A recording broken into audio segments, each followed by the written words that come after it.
প্রার্থী। একটি বিষয় আপনারা জানেন যে আগামী ত্রয়োদশ জাতীয় সংসদ নির্বাচনে প্রস্তুতি চলছে।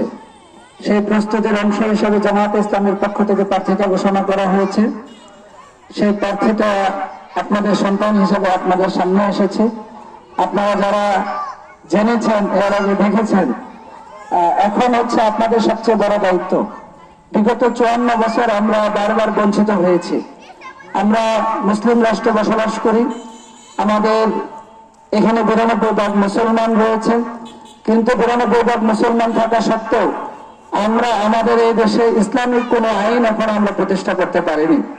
আজকে দেশে রন্ধ্রে রন্ধ্রে অন্যায়, দেশে রন্ধ্রে রন্ধ্রে রাহাজারি, দেশে রন্ধ্রে রন্ধ্রে সমস্যা, আমরা কোনো সমস্যায় দূর করতে পারিনি।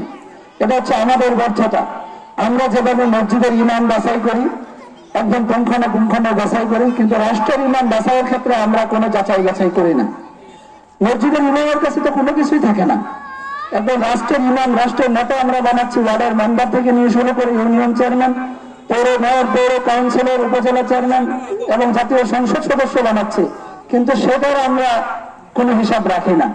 কারণ সেখানে জনগণের আমানত রয়েছে, গরিব দুঃখী মানুষের আমানত রয়েছে এবং উন্নয়নের আমানত রয়েছে। সেগুলি কোথায় যাচ্ছে সেগুলির আমরা কোনো খোঁজখবর রাখি না। আলহামদুলিল্লাহ, এখন প্রত্যেক মানুষ সচেতন, প্রত্যেকটি নাগরিক সচেতন। আমরা সততা, দক্ষতা এবং আন্তরিকতার সাথে সুন্দর মাকলা গ্যালারি সাজাতে চাই। আপনাদের সন্তান হিসেবে আপনাদেরকে সাথে নিয়ে সাজাতে চাই। আপনারা কি চান না একটি সুন্দর মাকলা গ্যালারি গড়ে ওঠে? আপনারা কি চান না সৎ নেতৃত্ব প্রতিষ্ঠিত হোক? বিগত 54 বছর তো অনেককে দেখেছেন, কেউ তো কোনো কিছু করেনি।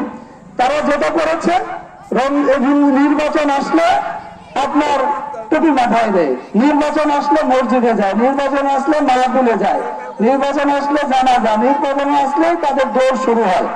এছাড়া আর কোথাও কোনোদিন মসজিদও খুঁজে পাওয়া যায় না। সম্মানিত উপস্থিতি, আজকে আমরা চাই, বিগত 15টি বছর আমরা চরম জুলুম নির্যাতনের পরে সত্যের উপর অটল ছিলাম। আমাদের ইমান পরীক্ষা করার জন্য আর কোনো কিছুর প্রয়োজন নাই। বিগত 15 বছর আমরা শত নির্যাতনের পরে হকের উপর টিকেছিলাম, কারো কাছে মাথা বিক্রি করে নাই, কারো সাথে আপোষ করি নাই।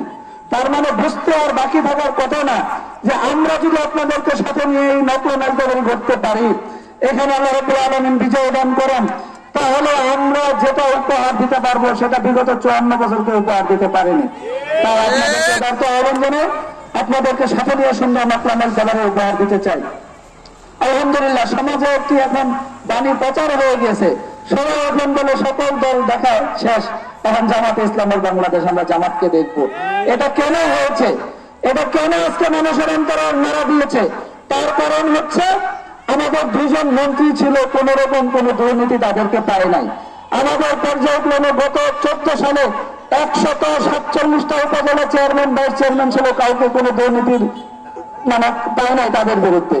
কিন্তু আমরা অন্য সকল নেতাদেরকে তো দেখি রাস্তার টাকা রাস্তায় করার আগে পথে চলে যায়, রাস্তার টাকা রিলিফের টাকা রিলিফদারের কাছে যাওয়ার আগে তার নিজের কাছে চলে যায়, কিন্তু আমাদের কোনো নেতাকে সেটা পায় না। তার অন্যতম কারণ হচ্ছে আমরা আল্লাহকে ভয় করি। তাই আপনাদেরকে সাথে নিয়ে সুন্দর মাকলা গ্যালারি সাজাতে চাই। থাকবেন তো ইনশাল্লাহ কাছে? ইনশাল্লাহ আপনাদের সন্তান হিসেবে এসেছি। আপনাদের সন্তানকে নিয়ে আপনারা সামনের দিকে অগ্রসর হবেন। এবার বলে দিবেন মন দেওয়া শেষ, আর কোনো কিছু আমাদেরকে নিতে পারবেন না। এবার মন দেওয়া শেষ হয়ে গেছে। ইসলামের জন্য এবছর আমরা আছি, 54 বছর আমরা অনেককে দেখছি, কিচ্ছু পাই নাই। এবার ঘরের ছেলে ঘরের কাছেই থাক, নিজেদের ছেলে নিজেদের কাছেই থাক, আমরা আমাদের নিজেদের গ্যালারি সাজাই। এটা আমাদের একটি পরিবার। আমাদের মনে যে স্বপ্ন আছে সে স্বপ্ন আমরা বাস্তবায়ন করতে চাই। আপনাদেরকে সাথে নিয়ে যেন সুন্দর মাকলান গ্যালারি উপহার দিতে পারি সেই আশাবাদ ব্যক্ত করে আজকের এই পৌরসভার 1 নং ওয়ার্ডের দায়িত্বশীল বৃন্দদেরকে ধন্যবাদ জানিয়ে সুন্দর একটি আয়োজন করার জন্য আমি আমার কথা এখানে শেষ করছি। আমিন। আসসালামু আলাইকুম ওয়া রাহমাতুল্লাহি ওয়া বারাকাতুহু।